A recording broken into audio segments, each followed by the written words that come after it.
How to unlink Konami ID from eFootball.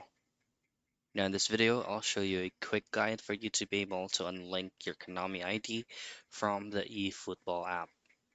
So if you pull up the application, this is going to be your home screen. At the top, you should be able to see Home, Shop, Academy, and Extras. Now choose on Extras, and from here, head straight into Support. Now these are all the options that you can see. For you to be able to access all the accounts that you linked in into eFootball application, just simply choose on link data. And this is where you can find it.